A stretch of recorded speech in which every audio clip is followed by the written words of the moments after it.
वैभव जी, नई दिल्ली से। राधे राधे महाराज जी। महाराज जी, निरंतर प्रयासों के बाद भी जब असफलता मिलती रहे तो स्वयं को भाई मोटिवेट क्या और प्रयास सकारात्मक। करते हो? लौकिक ही प्रयास तो करते हो ना, अपने पूर्व पाप के नष्ट करने का प्रयास तो नहीं करते कि आप कोई अनुष्ठान कर रहे हैं, आप भजन कर रहे हैं, आप परोपकार कर रहे हैं, आप तीर्थयाटन कर रहे हैं पवित्र भाव से, ये तो सब कुछ है नहीं। तो पूर्व में जो पाप कर्म किया है, अब जो आप सफलता के लिए प्रयास करते हैं वो आपको असफल कर देता है, गिरा देता है। तो आपका प्रयास कोई आध्यात्मिक है क्या? तो फिर बिना आध्यात्मिक प्रयास के आप कैसे विजय प्राप्त कर सकते हैं? जो हमने पूर्व में पाप किए हैं, गलतियां की हैं, वो हमको दुख देंगे ना। हम पढ़ लिख करके अच्छा बनना चाहते हो, हमको गिरा देंगे। हमारे पास सर्टिफिकेट लेकिन नौकरी नहीं मिलेगी, व्यापार में पैसा लगाते हैं लेकिन सफलता नहीं मिलती है, तो वो हमको दुख देगा ना पाप कर्म। तो उस पाप कर्म को नष्ट करने के लिए हम क्या प्रयास करते हैं? विचार कीजिए। कोई प्रयास नहीं करते ना, तो उसके लिए प्रयास करो। हम कह रहे हैं कुछ मत करो, राधा राधा राधा राधा राधा नाम जपना शुरू करो। काउंटर लो और गिनती से 50,000 रोज नाम जप करो। फिर हमें बताओ लंबे समय तक, ये नहीं कि अब 4 दिन बाद हमसे प्रश्न करो कि 50,000 नाम जप किया, हमारी नौकरी नहीं लग गई, हमारा काम नहीं बना। लंबे समय तक जप कीजिए, फिर देखिए सफलता मिलती है कि नहीं। कुछ जने बिना प्रयास के भी महाराज जी, क्या उनका पूर्व का प्रारब्ध?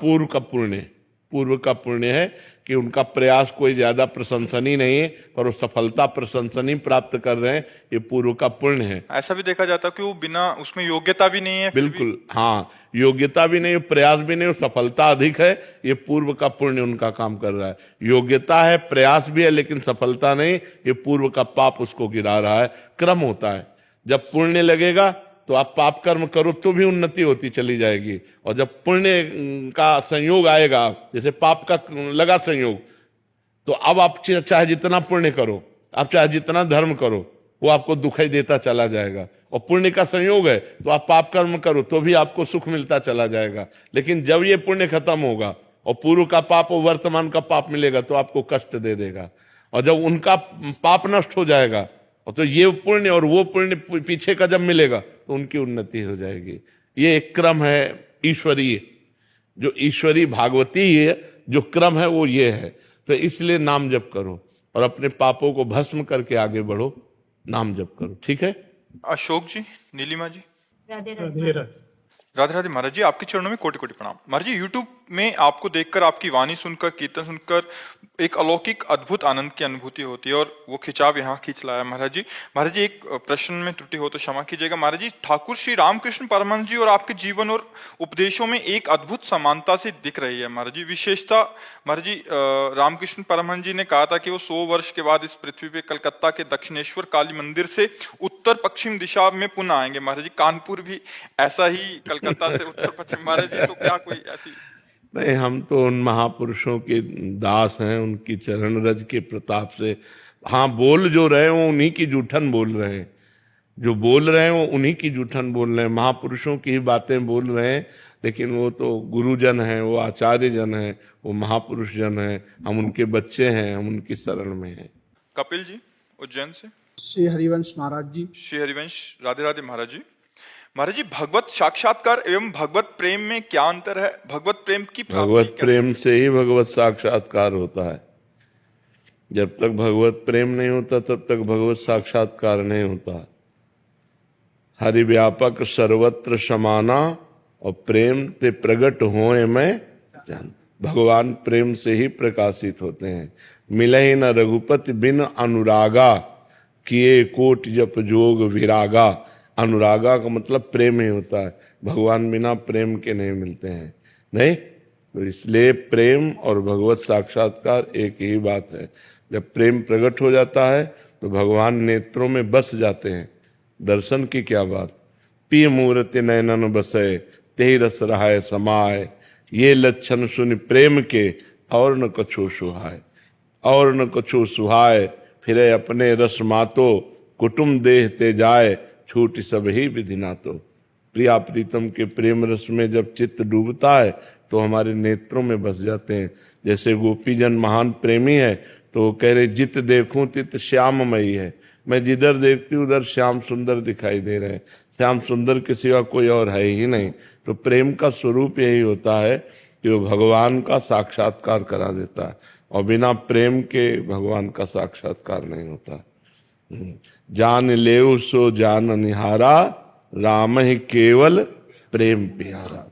अगर प्रेम है तो भगवान की दर्शन भक्ति सब सार्थक हो गया। प्रेम नहीं तो दर्शन भी तो कर रहा है दुर्योधन। दुर्योधन भगवान का दर्शन कर रहा है, क्या उसको प्राप्त हो रहा है? क्यों? क्योंकि प्रेम नहीं। और विदुरानी जी दर्शन किए नहीं, लेकिन प्रेम से परिपूर्ण है, तो दशा बदल गई। केले के छिलके पवा रहे हैं और भगवान पा रहे हैं। प्रेम, ये 2.5 आखर प्रेम के पढ़े सुपंडित होए, है नहीं? पोथी पढ़ी पढ़ी जग मुआ, पंडित भया न कोय, 2.5 आखर प्रेम के पढ़े। तो ये है। अदिति जी बिहार से। हरिवंश। श्री हरिवंश महाराज जी, क्या संत दर्शन से भाग्य बदल सकता है? नाम जप से भाग्य बदलता है। संत दर्शन से भगवान की तरफ आकर्षण होता है। संत दर्शन से पाप नष्ट होते हैं। संत दरस जिम पातक टरे, लेकिन भाग्य का परिवर्तन नहीं होता। भाग्य का परिवर्तन भजन करने से होगा।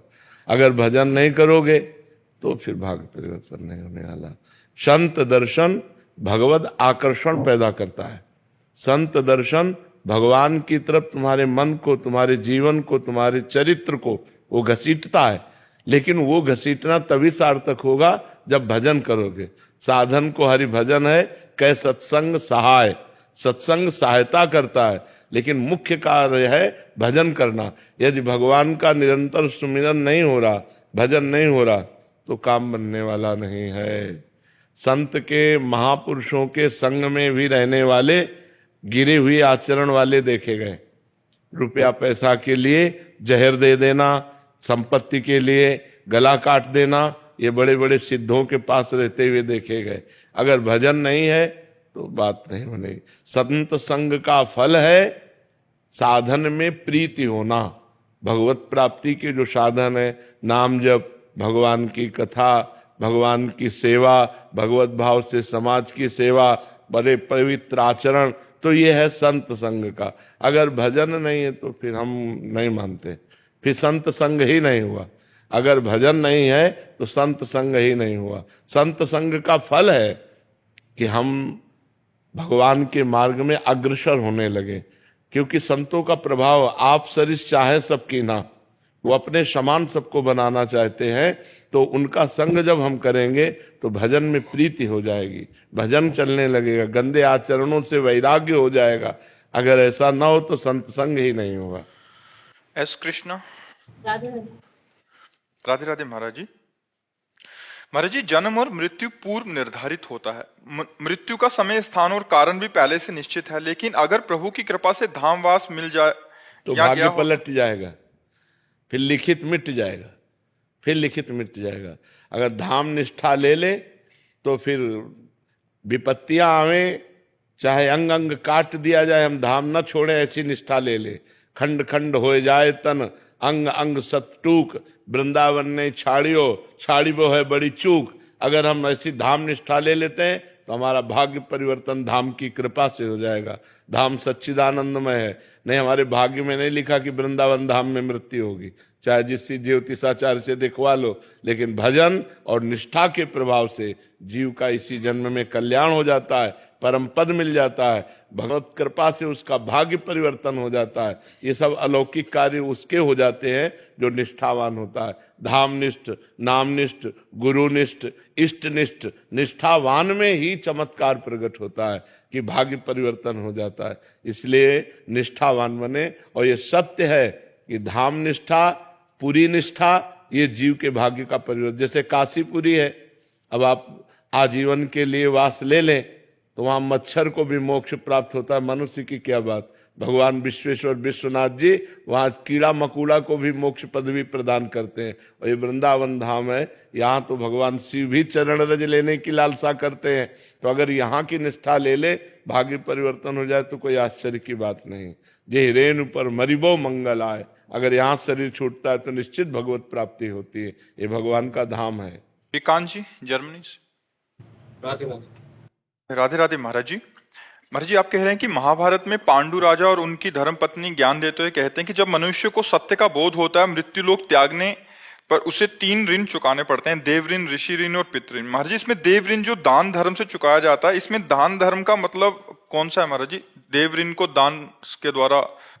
देखो, जब हम भगवान का भजन करते हैं, एकादश स्कंद में भागवत में लिखा है, जो भगवान श्री कृष्ण का भजन करता है वो तीनों ऋणों से मुक्त हो जाता है। अगर भजन ना करे तो ये दान पुण्य जीव को सदगति नहीं प्रदान कर सकते, उच्च लोकों की प्राप्ति करा सकते हैं।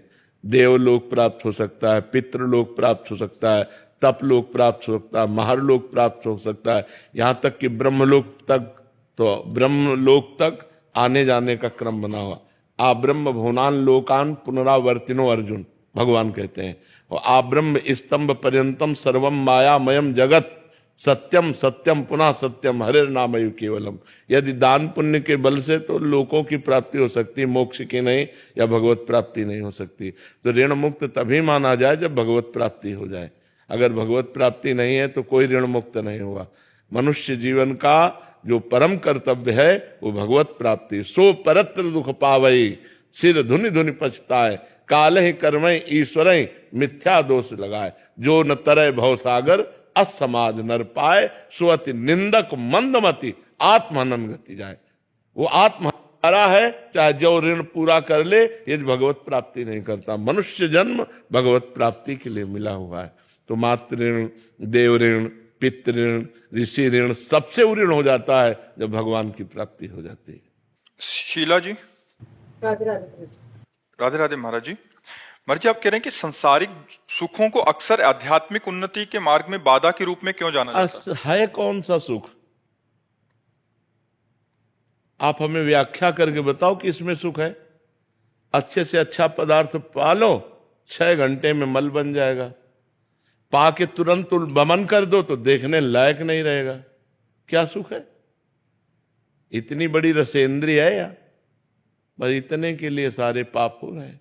और आओ बढ़ के सुख में, 2 ही सुख संसार में सबसे ज्यादा महान है, खाने को अच्छा मिले और भोगने को मिले।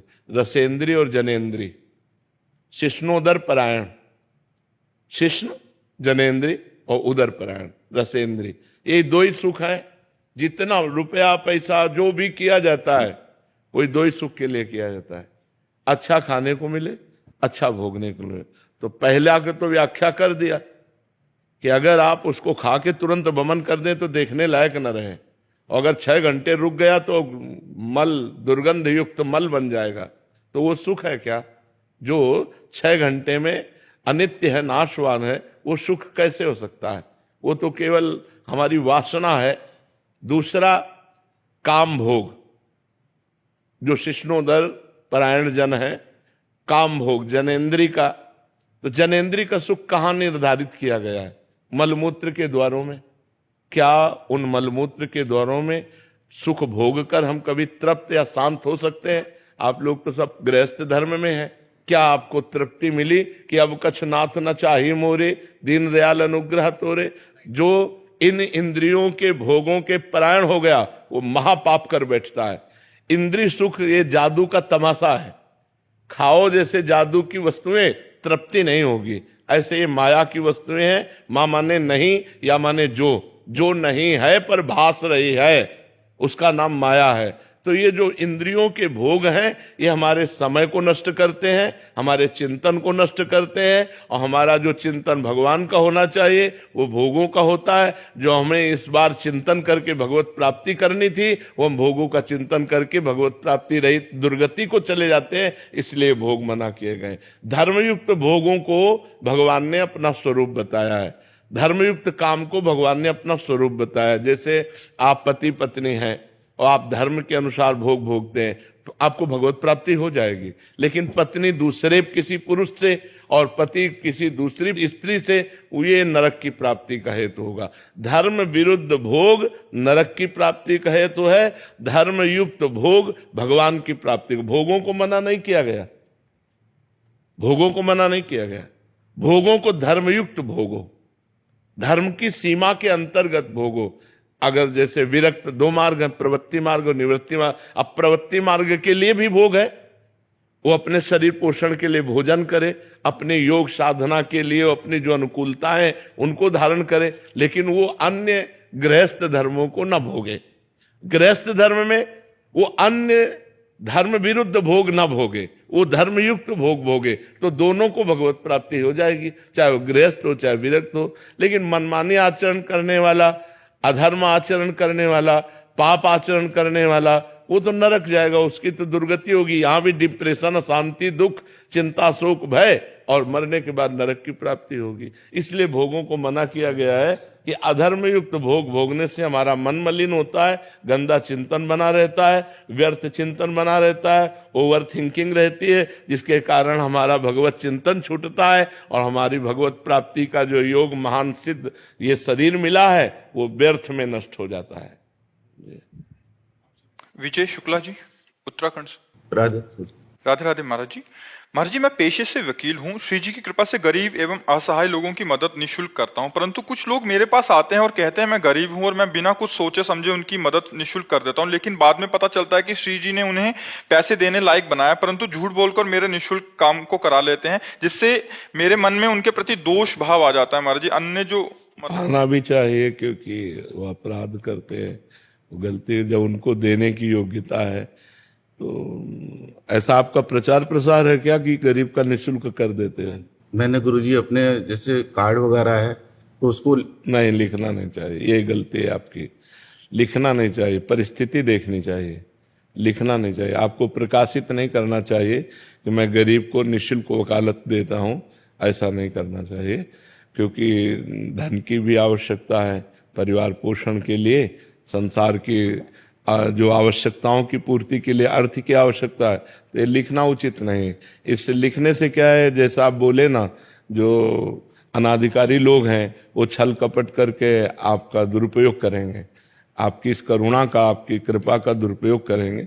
इसलिए कार्ड से ये तो हटवा दीजिए। और इसके बाद परिस्थिति देखिए, मान लो गरीब है तो आप 500 की जगह आप 200 दे दीजिए, और जब वो रो के कह रहा है मेरे पास 200 रुपये भी नहीं है, तो आपने तो पहले ही ठान रखा है फ्री करने का, चलो देखते हैं फिर।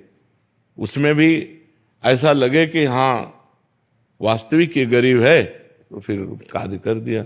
नहीं तो ऐसे छली कपटी लोग, दम्भी लोग ऐसे बहुत है, नाटकी लोग पाए जान जगत में, सब जन कपटी कुटिल कलयुगी टंचु, जो सीधे सरल स्वभाव, करुणा स्वभाव का दुरुपयोग कर लेते हैं।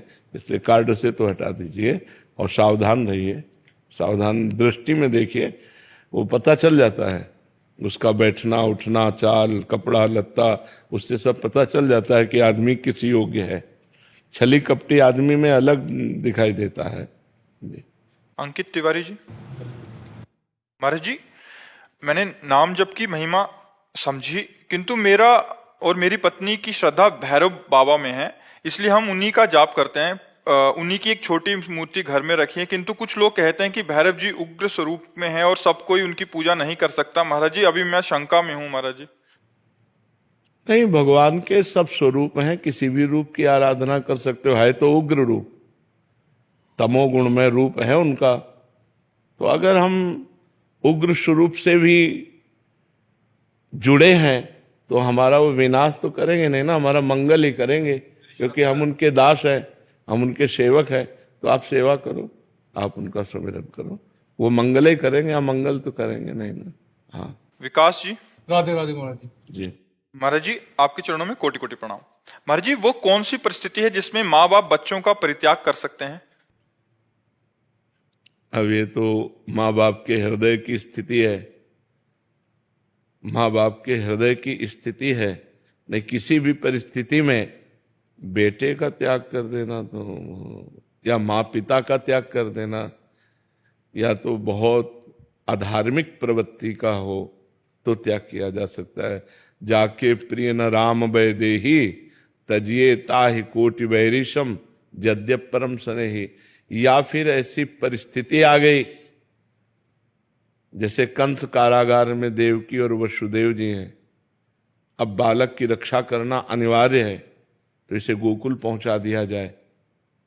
तो फिर वो नवजात शिशु भगवान सच्चिदानंद इतने सुंदर, जो प्राण निकल रहे थे कि कैसे इनको दूर करूं, पर उनको पहुंचाना पड़ा गोकुल, और भगवान से बहुत समय तक के लिए दूरी बनी रही। 11 वर्ष तक भगवान लीला करके जब मथुरा गए तब देवकी वसुदेव जी से मिले जा करके। तो ऐसी परिस्थितियां कि हमें बच्चे की जान बचानी है तो फिर बच्चे को दूर कर दिया गया, या फिर बच्चा बड़ा होकर के बहुत अधार्मिक प्रवृत्ति का है तो माता पिता उसका त्याग कर सकते हैं। अन्यथा मुझे ऐसा कोई मार्ग नहीं दिखाई देता जिससे पुत्र का त्याग किया जा सके या पुत्र अपने माता पिता का त्याग कर सके।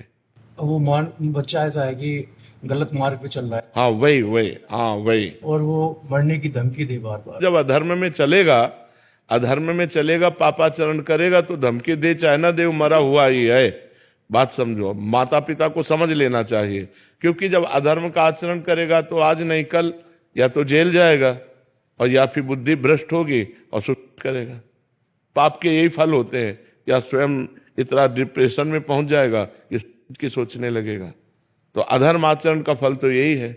इसीलिए कहा कि यदि आधार्मिक प्रवृत्ति का हो तो फिर क्या किया जा सकता है, दूसरा उपाय नहीं। परिवार की रक्षा के लिए उसका त्याग अनिवार्य हो जाता है। वैसे बहुत कठिन होता है ऐसी परिस्थितियों में, क्योंकि पुत्र है, कैसा भी पुत्र हो, पुत्र तो पुत्र ही होता है। पर जब अधर्माचरण करने लगता है तो धर्मात्मा पिता, धर्मात्मा परिवार को बहुत क्लेश होता है। इसीलिए बच्चापन से बच्चों को संभालना चाहिए, छोटे बच्चों को धर्म का उपदेश करना चाहिए, नाम जप करवाना चाहिए, पूजा पाठ में बैठाना चाहिए। माता पिता जबरदस्ती उनसे कह के रोज चरण छुआने चाहिए, जिससे उनके संस्कार बने। अब वो जब बड़े हो जाते हैं तो व्यसन करने लगते हैं, व्यभिचार करने लगते हैं, तो उनकी बुद्धि भ्रष्ट हो जाती है। ये जो गर्लफ्रेंड बॉयफ्रेंड चला है ना, ये व्यभिचार बुद्धि भ्रष्ट कर देता है। तो अधर्माचरण से कभी किसी को सुख या शांति की प्राप्ति नहीं होती। तो ऐसे अधार्मिक पुत्र से यदि पूरे परिवार की हानि हो रही हो तो उसका त्याग कर देना चाहिए। जैसे शरीर के किसी अंग में कैंसर हो जाए तो हम उस अंग को कटा देते हैं, ऐसे ही बहुत प्रिय अंग होने पर जैसे कटा देते हैं, ऐसे बहुत प्रिय संबंधी हो, लेकिन यदि वो भगवान से विमुख आचरण करने वाला, अधर्माचरण करने वाला है तो उसका त्याग ही उचित है। आजकल यही तो धमकियां बच्चों को छूट दिला दिए, मम्मी पापा भयभीत हो गए, अब वो पूरा जीवन बर्बाद कर लिया अपना। ये बच्चे क्या करते हैं, अब 3-3 बॉयफ्रेंड, 4-4 बॉयफ्रेंड, ये हमारे सनातन धर्म की रीति थोड़ी है। अपने पति के लिए यमराज तक से लड़ जाने वाले देश के हम वासी हैं। सावित्री जी यमराज तक से छुड़ाकर सत्यवान को ले आई। तो हमें लग रहा है कि माता पिता को चाहिए कि शुरू से सुधारे अपने बच्चों को, नहीं तो नई जो पीढ़ी है वो बर्बादी की तरफ ज्यादा जा रही है। अब 2 ही केवल लक्ष्य रह गए हैं, खूब अच्छा खाओ और व्यभिचार करो। न कोई धर्म, न कोई इंद्रिय विजय, न कोई अध्यात्म, न कोई भगवत, ये सब नहीं। जैसे बने धन घसोटो, जैसे बने इंद्रियों का पोषण करो, बस अब यही रह गया है। नई पीढ़ी में ज्यादातर यही विचार रह गए हैं।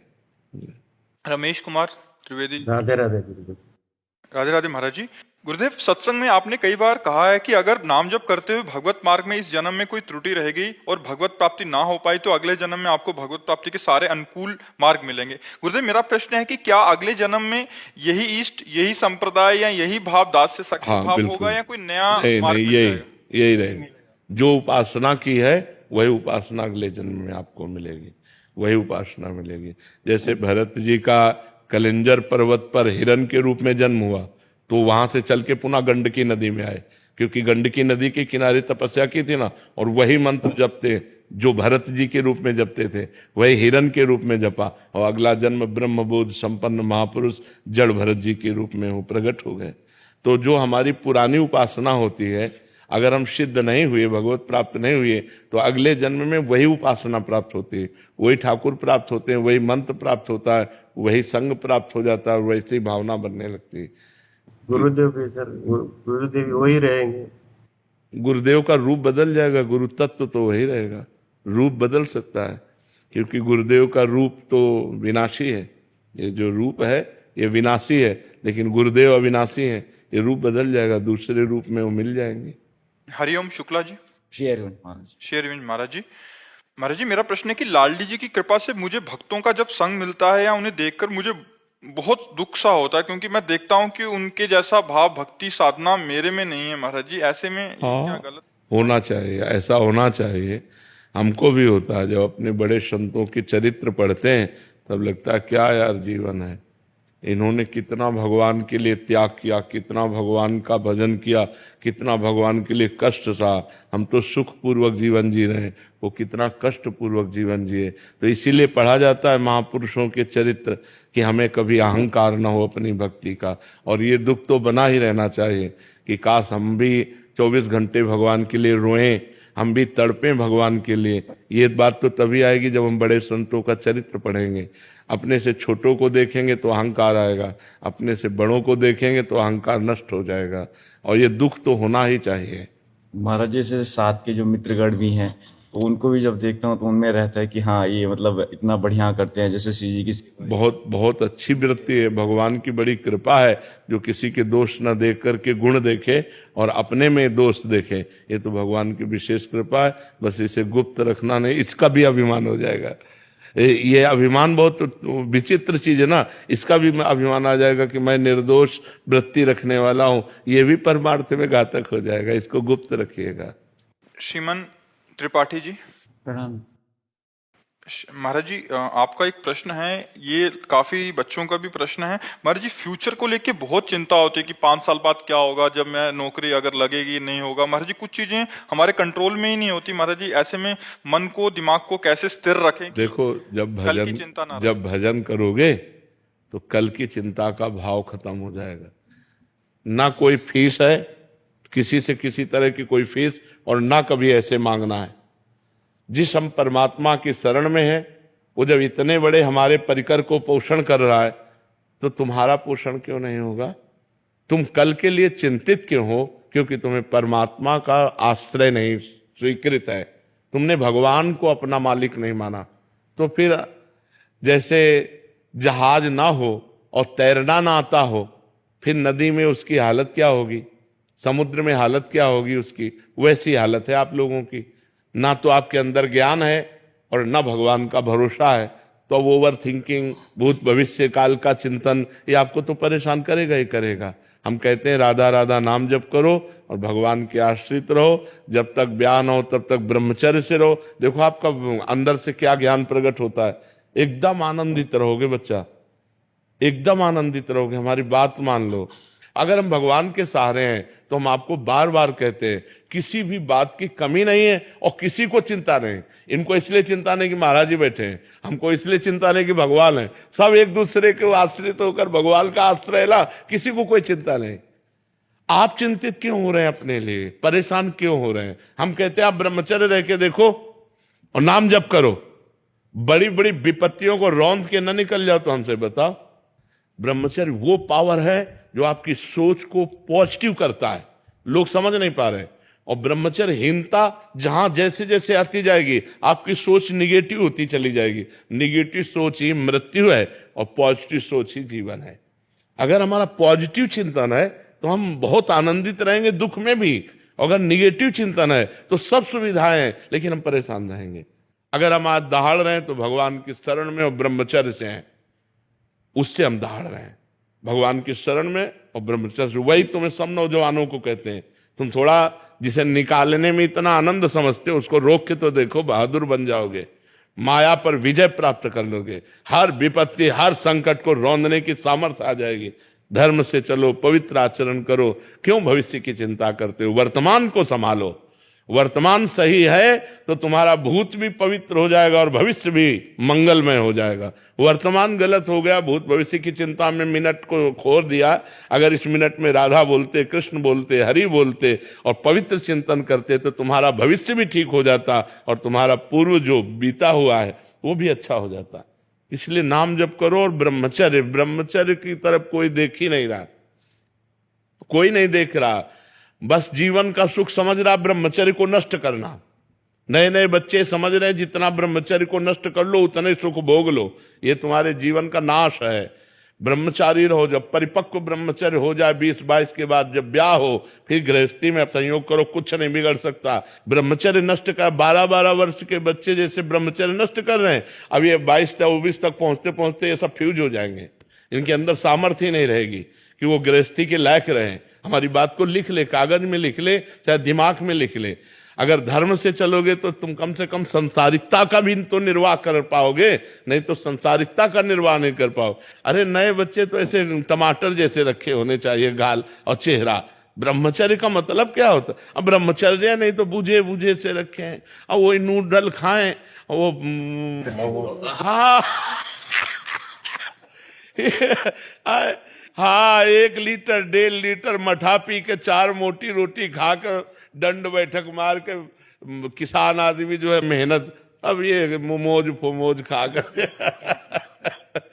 अब भोजन सही नहीं है, आचरण सही नहीं है, तो विचार कहां से पवित्र और सही आ जाएंगे? ये कभी आनंदित होते हो?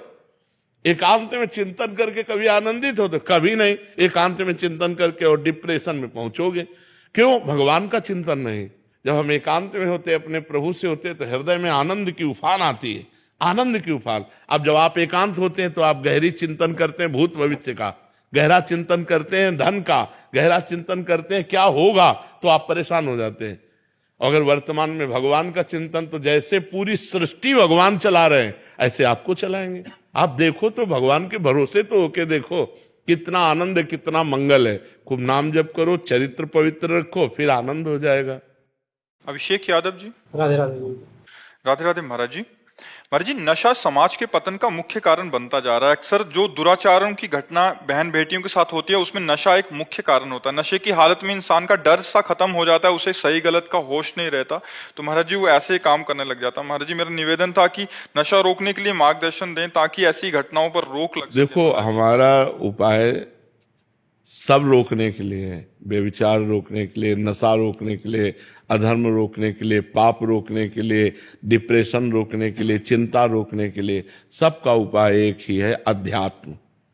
जब तक आप अध्यात्म से नहीं चलोगे तब तक आपका सुधार नहीं होगा। अध्यात्म से एक भय पैदा हो जाता है, मैं ये पाप कर्म नहीं करूंगा, अरे ये निंदनीय। आज हजारों या हम लाखों कह सकते हैं, लाखों हमारे नौजवान भाई नशा छोड़ दिए, शराब छोड़ दिए, मांस छोड़ दिए, गंदी बातें छोड़ दी। यहीं आके बताते हैं कि हमको 1 वर्ष हो गया छोड़े, हमें 6 महीना हो गया, हमें साल भर हो। तो अध्यात्म तो छुड़वा रहा है। जैसे जैसे वो अध्यात्म सुन रहे हैं, अध्यात्म को धारण कर रहे हैं, वैसे वैसे गंदे आचरण त्यागते जा रहे हैं। अभी अगर नौजवान भाई थोड़ा अध्यात्म की तरफ झुके तो इनका सुधार हो। अब अध्यात्म से मतलब नहीं, केवल अब नौजवानी है और धर्म को कभी जाना नहीं, शास्त्र पढ़ा नहीं, संत संग किया नहीं, तो बस मनमानी आचरण चल रहा है, मनमानी आचरण चल रहा है। जो जितना गंदा जीवन जी सके वही उतना अपने को श्रेष्ठ मान रहा है। क्लब जाना, शराब पीना, ड्रग्स, तो इससे बहुत बड़ी हानि हो रही है, हमारे समाज की बहुत बड़ी हानि हो रही है। अब एक गृहस्थी में जो नया लड़का ब्याह करना चाहता है वो बहुत डर गया है। पति पत्नी में विश्वास चला गया। जहां एक प्राण 2 देह माने जाते थे, पति पत्नी का मतलब एक प्राण 2 देह, देखने में 2 हैं लेकिन दोनों एक हैं, वहां अब ये दशा है। बड़ा समय विचित्र आ गया है, बड़ा समय विचित्र आ गया है। मतलब अब किस पर विश्वास करें, विश्वास किस पर करें? कम से कम ये होता था कि सुहाग भर लिया तो अपने सुहाग की रक्षा करेगी, वही अपने सुहाग को। तो बड़ा विचित्र है, बड़ा विचित्र समय आ गया है। अध्यात्म के बिना आपके प्रश्न का समाधान नहीं है। जब तक लोग अध्यात्म से नहीं जुड़ेंगे, संतों से नहीं जुड़ेंगे, तब तक ये नशा और गंदी आदतें नहीं छूटेंगी। जब उनको भगवान का थोड़ा ज्ञान हो, धर्म का ज्ञान हो, तो इंद्रियां पवित्र हो, तो गंदे आचरणों से बचें। तो बिना अध्यात्म के सुधार होना बड़ा कठिन है।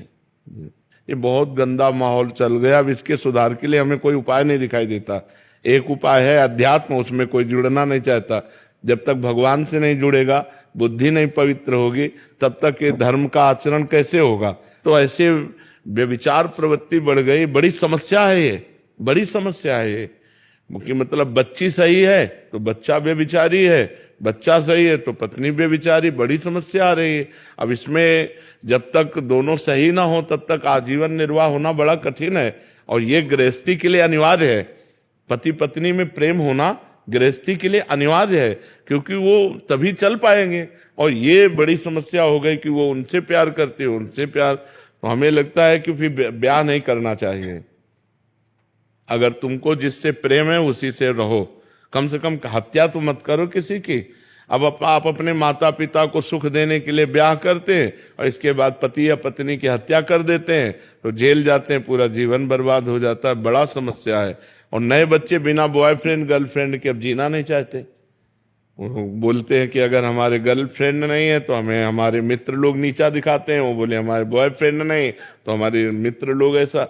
ये बड़ा गलत आचरण चल गया है हमारे देश में। ये बड़ी जो नई पीढ़ी के साथ व्यसन और व्यभिचार जुड़ गया। अब बताओ, ये पढ़ाई लिखाई का समय है, उन्नति का समय है कि ये गंदी बातों का समय है? और वो गंदे नशा करते हैं, गंदी आदतें, गंदे व्यभिचार, और फिर दिमाग खराब करके गंदा आचरण ऐसा कर बैठते हैं, आजीवन जेल या तो मर गए। यही आचरण हो रहे हैं। भावेश पांडे जी। राधे राधे। राधे राधे महाराज जी। महाराज जी, आज का युवा आधुनिकता की दौड़ में अपनी सामाजिक और पारिवारिक जिम्मेदारियों से विमुख होता जा रहा है। वो ना तो समाज, ये हमारी चिंता का विषय, किसी का भी हो तो प्रश्न हो, ये हमारी भी चिंता का विषय। देखो, हम पहले नहीं बिना प्रश्न किए, ये हमारी चिंता का विषय है कि अब वो जंजीर खींच रहा है, वो चोरी कर रहा है। 2 लड़के आए, ऐसे गला दबाया और सब छीन छान के, क्योंकि उनको शराब चाहिए, उनको ड्रग्स चाहिए, उनको नशा चाहिए, उनको व्यभिचार चाहिए। तो अब इसके लिए अर्थ चाहिए, अर्थ के लिए चाहे हिंसा करनी पड़े, चाहे अपनी माँ की हिंसा करनी पड़े, चाहे अपने पिता की हिंसा करनी पड़े, चाहे अपने भाई की हिंसा करनी पड़े। कितने ऐसे केसेस, भाई भाई की हत्या कर रहा है, बेटा माँ की हत्या कर रहा है, पत्नी पति की हत्या, यहां तक उतर गए। जब थोड़ा भी प्रेम किसी में नहीं दिखाई दे रहा कि चलो भाई भाई का प्रेम है, पति पत्नी का प्रेम है, कहीं तो हम जिए किससे? कम से कम गृहस्थी में है तो एक परिवार है, उसमें आपस में प्रेम है, तो जो कुछ कमा के लाए जब खाए, प्रेम से बैठे, आनंद से बैठे, हमारे संबंध हो तो विश्वसनीय है कि ये हमारी पत्नी है, ये हमारा पुत्र है, ये हमारा भाई है, ये हमारी माँ है। अब संबंध भी विश्वसनीय नहीं, तो ये जो समय चल रहा है ये ठीक नहीं है। ऐसे ठीक नहीं है। ऐसे आगे चल करके परिवार का परिवार सब नष्ट हो जाएंगे। इसके लिए चाहिए विश्वास, प्रेम, और वो होता है पवित्रता से। अब पवित्रता रह नहीं रही है, पवित्रता पे कोई विचार ही नहीं कर रहा। नए बच्चों को देखो, भूत सवार है, बस कैसे रुपया मिले, कैसे नशा मिले, कैसे बेविचार मिले, बस इस पे सवार है, दिमाग इस पे सवार है। ये बिना अध्यात्म के नहीं सुधर सकता, बिना भगवान से जुड़े नहीं सुधर सकता। और भगवान से जुड़ना ये नए बच्चे चाहते नहीं, उनको संसारिकता पसंद है, तो कैसे सुधारा जा सकता है? आप बताओ, बिना भगवान के, बिना धर्म के, बिना पवित्र आचरण के कैसे सुधारा जा सकता है? कोई उपाय तो हमें, कोई टेबलेट तो है नहीं कि टेबलेट खवा दिया जाए, वो तो ऐसा है नहीं। उसको तो स्वयं में जब ग्लानि होगी और स्वयं से सुधरना चाहेगा तो सुधर सकता है। हजारों लोग सुधर भी रहे, ऐसा नहीं हजारों लोग सुधर रहे हैं, सत्संग सुनकर अपने जीवन का परिवर्तन कर रहे हैं। अध्यात्म से ही सुधारा जा सकता है, अन्य कोई उपाय नहीं। नशा, व्यभिचार, ये 2 बहुत बढ़ रहे हैं, बहुत बढ़ रहे हैं। छोटे छोटे बच्चे नशा कर रहे हैं, छोटे छोटे बच्चे 12 वर्ष का एक लड़का आया था जो हस्त मैथुन का शिकार, और गर्लफ्रेंड 12 वर्ष का बच्चा। ये बेटा, तो हम पूछा कितनी आयु हो? बोले 12 वर्ष। 12 वर्ष में तो मतलब अभी बिल्कुल नवीन बच्चा है। ये बातें आनी ही नहीं चाहिए। मतलब 18, 20, 22 वर्ष में ऐसे उमंगे तरंगे आना, तब तो लगता है कि अवस्था हो गई, इसीलिए ब्याह कर दिया जाता था। और अब 12 वर्ष, 13 वर्ष का बच्चा पूरा प्रवीण है, गृहस्थाश्रम की हर बात जानता, क्योंकि मोबाइल उसके पास है। अब जब व्यसन में उतरेगा, व्यभिचार में उतरेगा, तो उसका जीवन क्या रह जाएगा? तो नए नए बच्चों का जीवन सब मजाक होता चला जा रहा है, माया नष्ट करती चली जा रही है। अगर अध्यात्म से जुड़े, भगवान से जुड़े तो परिवर्तन हो सकता है, दूसरा कोई उपाय नहीं। उन साथी होते हैं जब मैच खेल रहे होते हैं। अच्छा। छोटा सवाल था बहुत। सफलता खत्म कहाँ होती है? ऊपर भी पहुंच गए, और भी आगे सफल नहीं, भगवान की प्राप्ति, द एंड, भगवान की प्राप्ति।